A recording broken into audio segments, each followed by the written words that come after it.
It won't live stream yet, right? Or is it live stream? We're not sharing anything yet. Yeah. Hi, ma'am.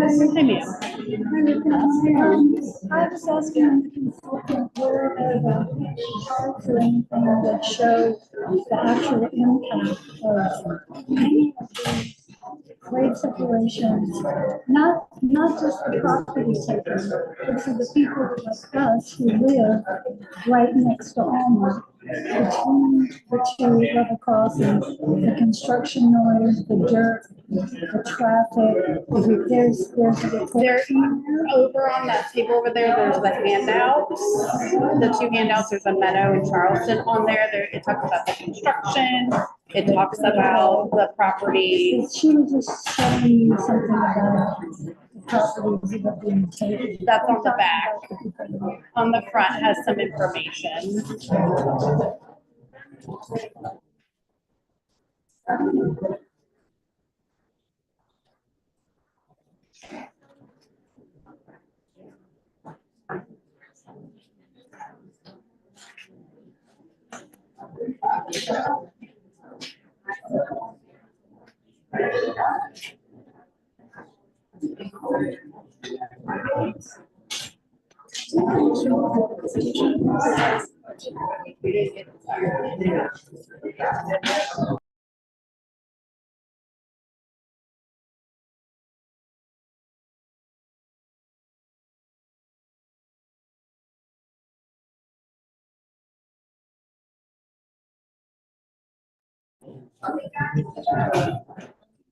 Yeah.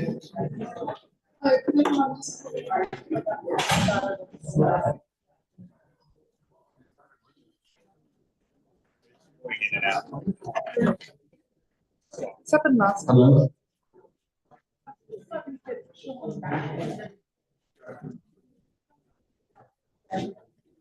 That's from the center. Speak loudly. Okay, Speak loudly into the microphone. okay. Well, I'm not sure that the microphone's working. It doesn't in my head. Okay, okay, so. No. You might want to use your, Okay, I would say use my You outside. have to pull. Thank you so much for joining us tonight. I'm Ria Turlo. I'm the Chief Transportation Official for the city. Really grateful that you're here tonight. I've been with the city since June, and I understand that some of you have been with this process since 2011. So I'm so grateful for the years of engagement of the community to narrow this down from, infinite possibilities to 50 to tonight we have, I think, two options for some of the alternatives here. And hopefully we can, move the process forward, move the design forward, and get this picture of a place where the community, where it's a benefit to the community, happy with the result. I wanted to recognize a few people also who are parts of our commissions and committees in the city who are part of the payback or the PTC or some of the other committees. If you can just raise your hand or stand up. Thank you so much for your volunteer work, and thank you to everybody for being here tonight, taking time out of your busy week to come and help us with this process. And with that, I'm going to hand it to Rippon, who is our project manager for this effort. Thank you. We'll have Caltrain introduce as well. So, Navi from Caltrain. Yeah. Good afternoon, everyone. My name is Navi Dhaliwal. I'm Caltrain's Government Community Affairs Manager. Is it still working? No? Okay. So I've been with the agency for 3 years now, and since day one, I've been working with Nadia, chuckled at that. I've been working on the Palo Alto grade separation project, and so I'm really happy to be here because I think this is quite possibly the real foundational work that does allow us to advance these grade separations forward. It's you and it's the work that we do together collaboratively, and the feedback that we receive from you all today that allows us to make big decisions on how we advance these great projects forward. So with that, before we dive in, just because we know that there's so much that folks are going to be covering with respect to the grade separation project, we just wanted to take a quick moment to talk a little bit about the safety improvements that if you listened into the previous rail committee on September 16th, might have heard about, and if you've been to the Churchill crossing, you're probably already seeing instituted in a major way. So just to kick us off, these are just the near-term improvements that folks can anticipate to see today and then moving forward. And so what we have is high security fencing. And so what we've done in partnership with the city of Palo Alto and really Ken Duker and his wonderful staff here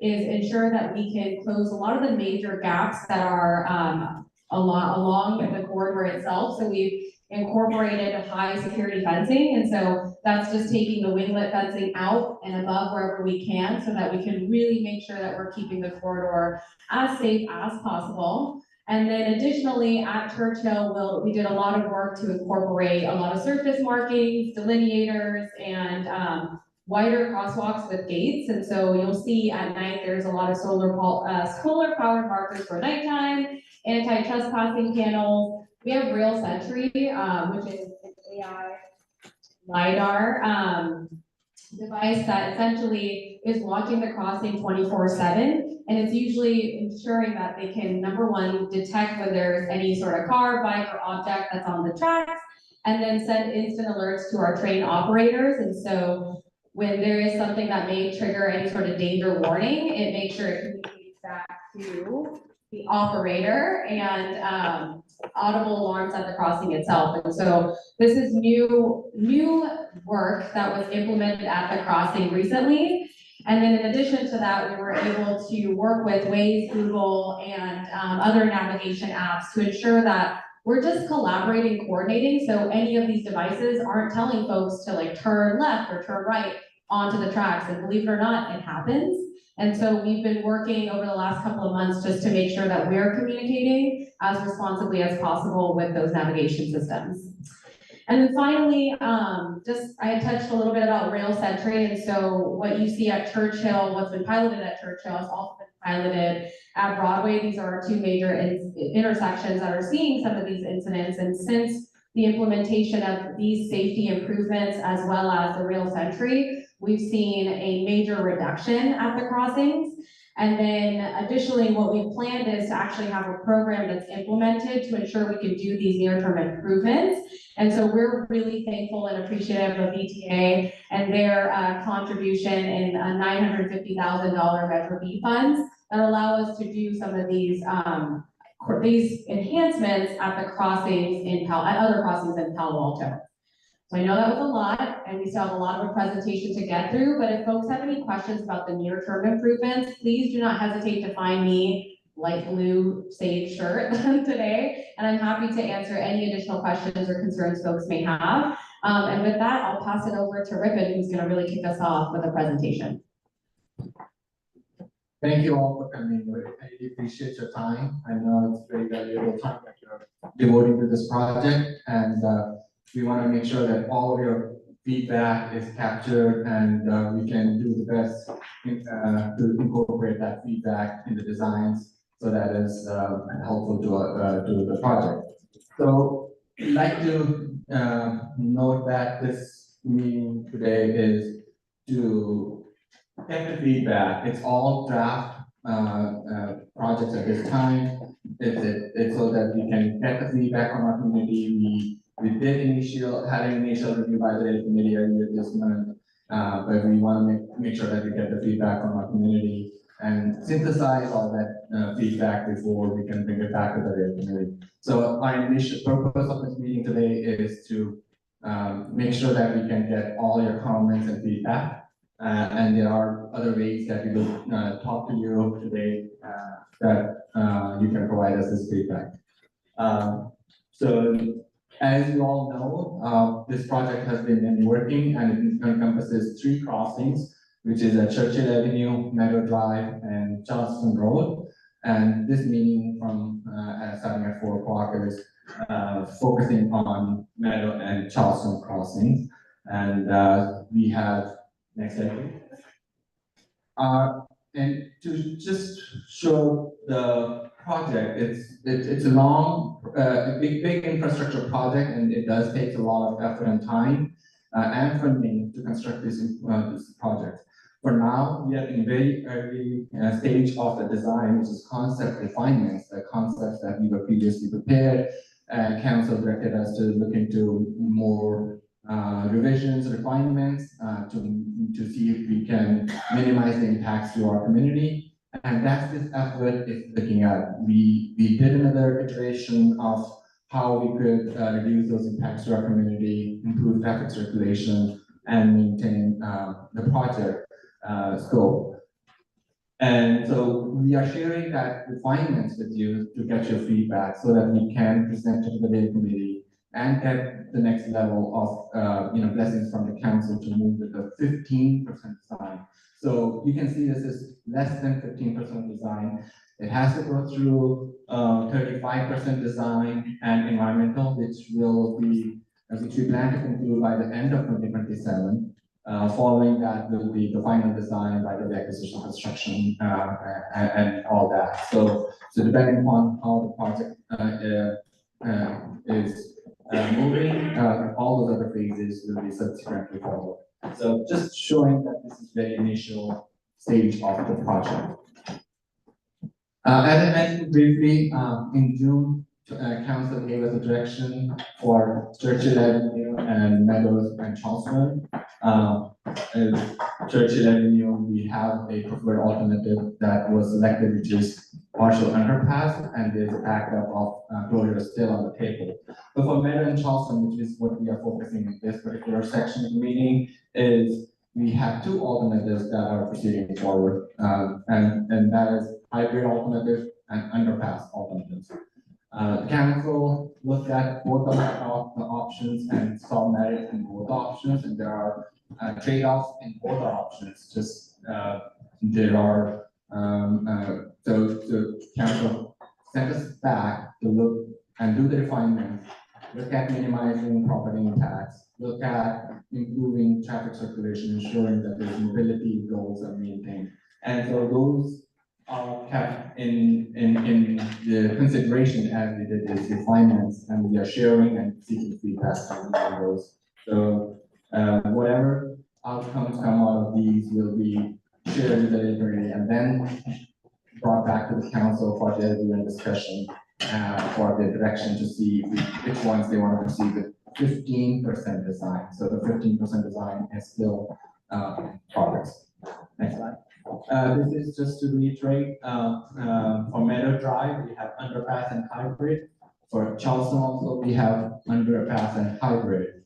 And those are the ones which are ongoing for the discussion. And we have looked at more refinements and their alternatives to look at those property impacts, and that will be shared with us to move forward.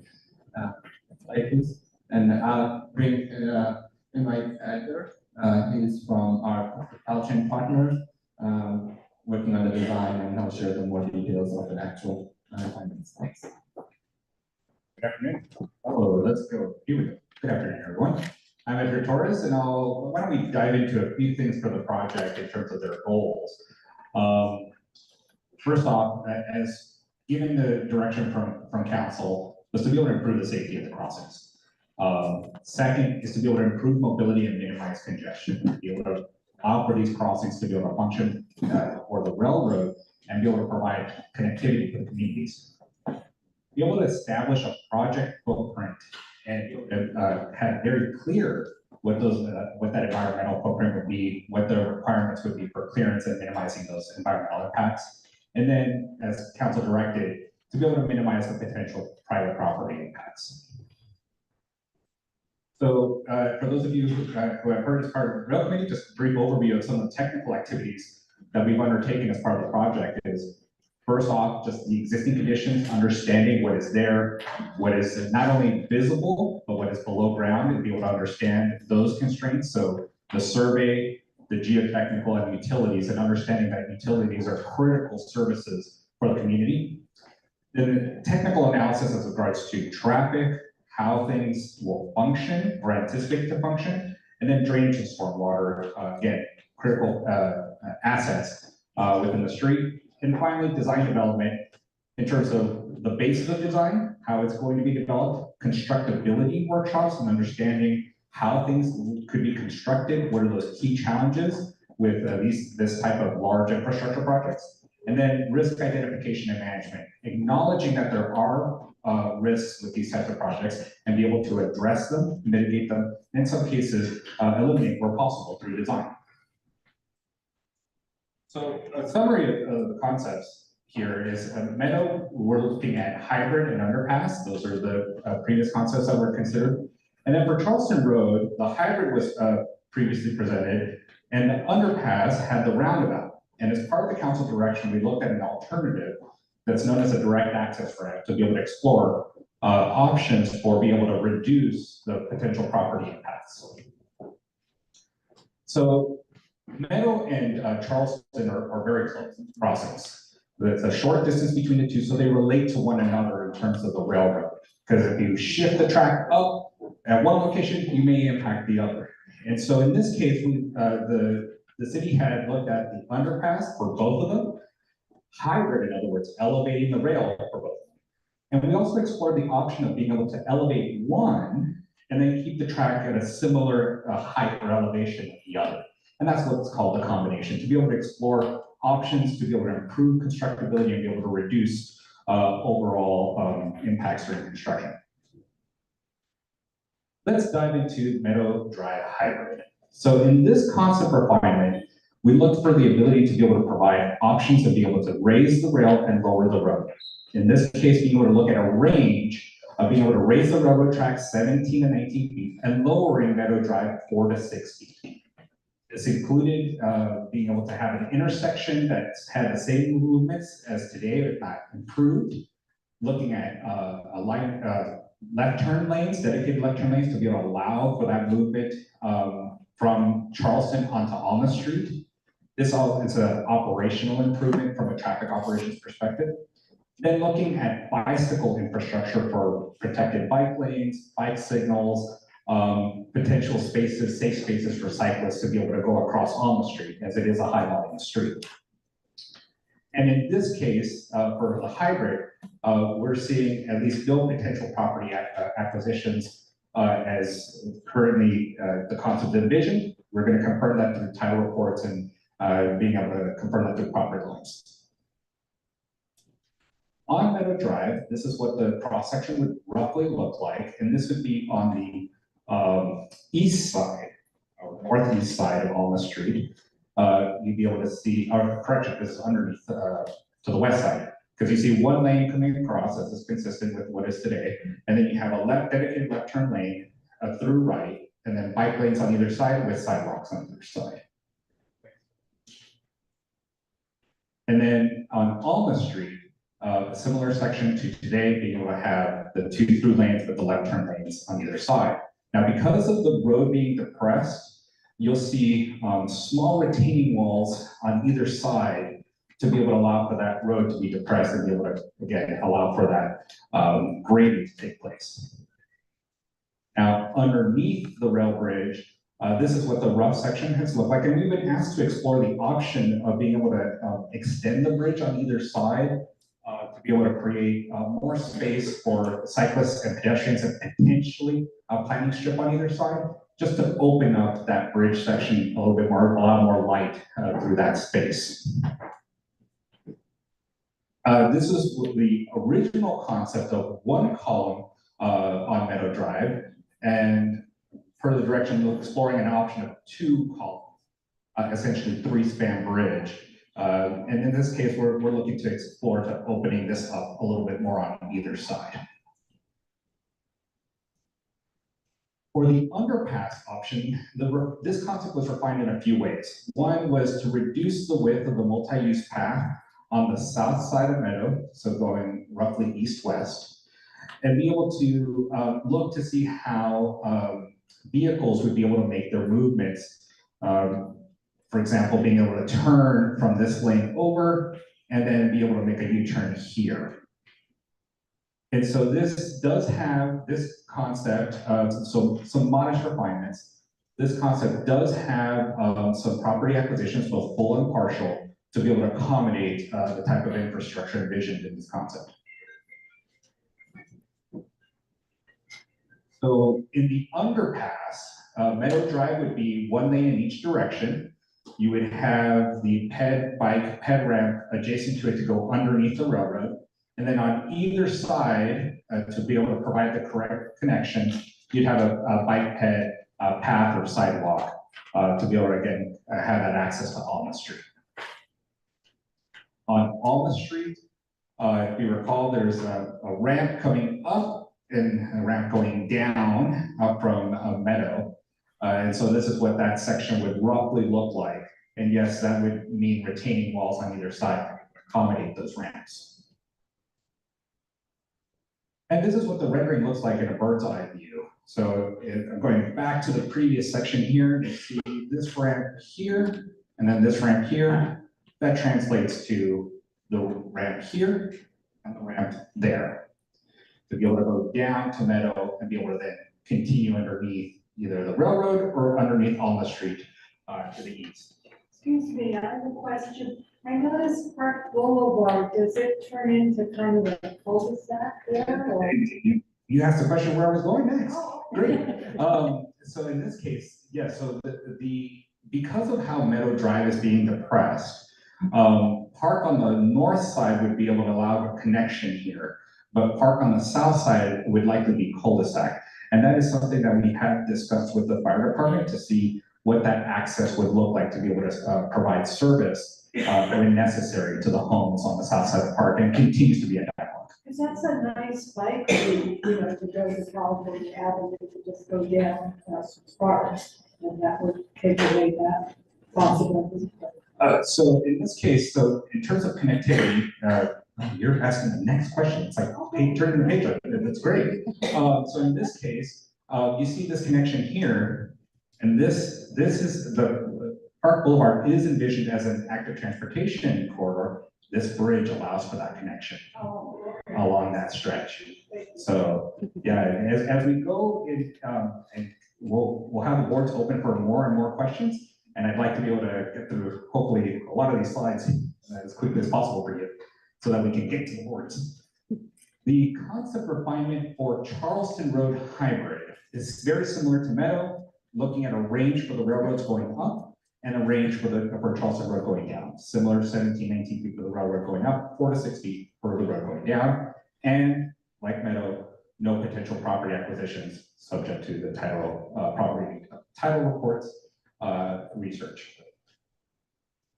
For Charleston Road, the cross-section is a little bit different here. We do have what we consider a through right and a through left. In other words, all traffic from that direction, or in this case, going west, would go at one time, and then the traffic going east would go at another.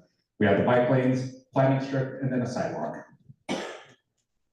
On Alma Street, similar to Meadow, but in this case, there's 2 left turn lanes due to the high demand, making that northbound left to westbound Charleston. And then underneath the bridge, very similar to Meadow, looking at being able to open up the space behind the columns to be able to provide that more pedestrian, bicycle-friendly space to and from the Alma-Charleston intersection. And that's what that roughly it looks like in terms of a rendering, looking at, again, the bikes coming through, going on the back side, pedestrians, and then 2 lanes in each direction here. For Charleston Road, in terms of the underpasses, so if you recall, there were 2 alternatives here. This is the original roundabout concept with some refinements. First is there's a roundabout to the east of the intersection of Alma and Charleston. And the reason why is that there is no longer a left turn allowed at the intersection here. So this roundabout intends to have the traffic come around, go around the roundabout, and then back and down under. This is known as the bow tie interchange. So it does have a name. So this bow tie concept does look at essentially routing that traffic that direction. Same thing for the southbound right. It would make the left, come around, and then come down. The we looked at this and it can be one lane versus 2 lanes. However, that doesn't address the potential for having to potentially acquire these 2 properties. There's also, we looked at opportunities to be able to reduce the width here, still providing a comfortable multi-purpose path going underneath. And then finally, for this concept, which is the roundabout underpass, there is the potential for partial and full property acquisitions. This is what the section would look like at Alma Street. I apologize, I should have noted Charleston here on the eastbound does have a right turn that allows traffic to be able to go up the ramp to southbound Alma. And that is this ramp here, adjacent to the Caltrain right away. On Charleston Road, it's 1 lane in each direction. There's still 1 lane in each direction up above to connect to the intersection at Upper Alma, and then the pedestrian facilities on either side of that. And this is the rendering for Charleston Road for the underpass with the roundabout on the right side of the screen. Now, part of the direction for the city council was to, if you don't mind holding questions, part of the direction for the city council was to explore options that reduce the property impacts and be able to improve mobility. And so as part of that, we explored the option of how to be able to make that left turn more seamless and be able to potentially reduce right-of-way. If you recall, the roundabout had property impacts associated with it. So in this case, we said, all right, instead of having that right turn lane to be able to go through the roundabout and back underneath, we said, let's move that lane and move that ramp to the middle and provide a direct access ramp from Alma Street into Charleston Road. This provides a 2-layer intersection, an upper Alma and a lower Alma. This allows for that traffic to be able to move smoothly between Alma northbound to westbound Charleston, and then eastbound Charleston to southbound Alma. So, as you can see, this streamlines Charleston Road to the east, it streamlines Alma Street, and it does reduce the potential for full property acquisitions on the east side of the tracks. And so there's still a potential for partial property acquisitions to be able to have some of the pedestrian improvements, some of the multi-use and multi-purpose path on the north side of Charleston. And so that's part of the discussion that we can have at the boards. And in this case, this direct access ramp, this is Charleston Road with 1 lane in each direction, as similar to the roundabout concept, with the 1 lane in each direction up above with the pedestrian facilities on either side. And finally, for Alma, you have 2 lanes southbound, 2 lanes northbound, and then the direct access ramp in the middle to be able to provide that access to Charleston Road. And that's what that roughly looks like in rendering, where it shows the ramp coming down and then providing that intersection down below, and then the upper Alma up above. Can you go back to the, so here there is an exit from Park Boulevard, and that is basically closed, so only an entrance, but this block has only 1 vehicle entrance on the other side, so if that gets cut, for emergency response, the whole block gets isolated.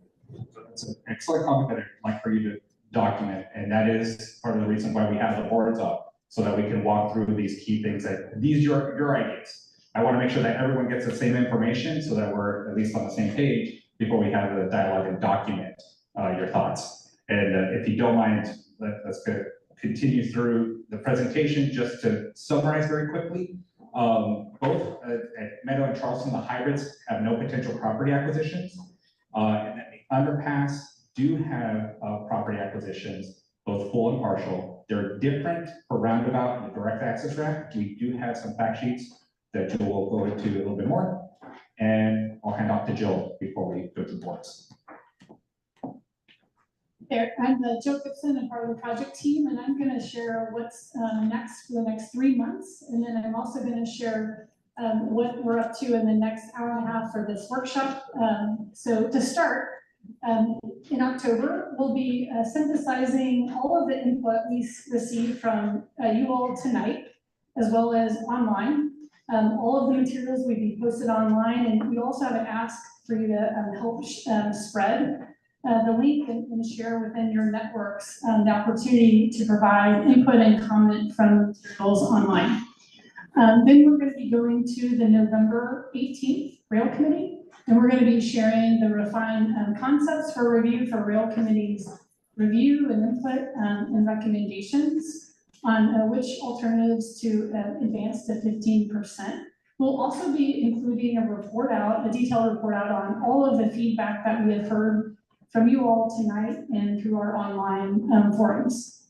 And then in December, early December, we'll be going to City Council, and then we'll be looking for decisions on which to advance either one or two concepts into 15%. So that is the next steps for the project. To go to the next slide. So for tonight, what we are looking to do is until 6 o'clock, we're going to have focused discussion on Charleston Road and Meadow. We have the big boards and roll plaques in the back. We have station fact sheets. Just getting rid of those up for both front and back, and we have comment cards there on the table. And we really encourage you to write any comments and questions, share perspective, so that the team can take those back and record those and then reflect those to the policymakers. In addition, okay. Well, we have a chance to answer questions just. Yeah, so, yes, ma'am. So what we have planned for the activities on the board, and I'll walk through that in a moment. We have sticky notes that are color coded, and that we're asking you to place your comments and sticky notes. Taylor, do you want to wave some sticky notes up that are placed throughout near the roll plaques? And we're asking you to participate and mark up those boards. We welcome questions, but we really want those questions to be at the boards, and we have our technical experts are here to engage and answer questions. And yes, we absolutely welcome questions and comments. May I just say something? I do think that I have a thought that I think everybody should think about this before they have their own individual questions, which I like the individual questions, but I just want to say this. So we saw these slides, and thank you very much. I thought that was good. But whether it's the underpass or the hybrid, I think that there's an essential thing for everybody to notice that, and we get information about, which is one, I've been concerned about I call it the Great Wall of South Palo Alto. Like how long for the hybrid, how long that wall would be. It looks like it's 19 feet high, or maybe I misread that. So the length of the wall, the height of the wall that it will go on top, compared to also the underpass. So how much I feel like it's the downside is a kind of a further division of a good part of South Palo Alto potentially, in addition to Oregon Expressway. So could we is it possible to get everybody informed on that? How tall up those walls are for each of the choices, and how long? So they could vary from 16 to 19 feet on the hybrid going up, and going down it would be 4 to 6 feet deep for hybrids. And the length is shown on the plot, so you can see on the plot that how long or how far they will go for, and so we can also see it on the plots how far they go back. I don't think we want to start out a question and answer forum unless it's something that's for the entire. Actually, we're really interested in this because we're across the street and we're gonna face the wall of concrete. With no access. So we would appreciate that as a comment and feedback on our comment form that the hybrid is not your recommended or whatever, we do have questions on your preference of which ones. I think there's a survey on what's your preference on what's you liking. Also for the comments on what is that's creating concerns for you, what is the concern, what is the comment. So we appreciate that. We will all tally it up and bring it for the rail committee's review and council discussion as well. So Is there a picture of the shoe fly tracks that will be running on Alma? Because I didn't see that in the presentation for people to see, that they would actually be running the trains on Alma. For a decade. So we don't have those at this moment, but we have previously presented to the community as well as to the council some of those concepts that was developed previously. So we really want to get your feedback on actual concepts that we have, that we can incorporate your comments, we can take your comments and then see what revisions we can make. If it's a constructability comment, if it's construction issues, please do make those comments, and we will like to make sure that we incorporate or have it brought to the city council and the rail community members as well. Thank you. Write her comments. I would like to hear everyone's comments and questions so we can all get the answers together. You kind of more question and answer format. Is that We possible? have Is like that an hour and 20 minutes, so why don't you allow the community to ask questions as a group for 20 minutes more, and then you still have a whole hour to get our feedback, or even a half hour to get our feedback. We didn't get the feedback from everybody. So folks, what we want to do, and I think the intent is that we want to make sure that we're documenting the feedback that we're receiving from everybody, but also because we understand that there is a lot of time, so there's a number of us in red name tags who do want to hear the feedback that you all have, because it's important. The other thing that we want to do is make sure that it's equitable, because not everybody is comfortable sharing their feedback publicly. And so what we ask is if folks can please respectfully participate through the comment and feedback form. And then as always, we, continue the dialogue amongst yourselves. We are here, but for this afternoon's meeting, that is the setup. And if folks want to see a different format, that's something we can explore in the future, of course, but I'm going to pass it over to Ribbon so that he can close us out and we can get started with getting, I know it's exciting feedback from you all. So I'll leave it with that.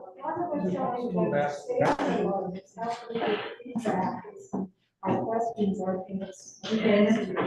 I mean, the technical folks are going to be on the floor or looking at each of the alternative with you, and so they can explain you more details about your question. That's what we are trying to do. Also, City Council as well as the rail committee meeting are open to comments, so the council and the members will be able to listen to your comments. And you have participated, all of you have participated at different times and provided the comments directly as well. So we welcome your comments in a written format, on an oral format, and we want to document those comments that we can incorporate and bring it and address those concerns. I have a technical question. At the last year's city council meeting, there was a lot of discussion about on the hybrid of the earthen berm versus pillars. Has that been Yes. investigated to any great extent? Yes, it can be done, and it will be presented in our in the next iterations. Yes. Thank you. So in the final slide before we send everyone out is the materials will be provided on the website, the refined concepts to review in detail. We have them here tonight, but we're going to have them on the website, the city website, with a link to the Caltrain website. Also included will be a recording of the presentation, a comment form, and then we have roughly a 2-week period where we're welcoming feedback and input so that we can synthesize that feedback for the rail committee. And with that, we're going to dismiss the larger group and welcome the workshop. My main question is, when is construction going to start?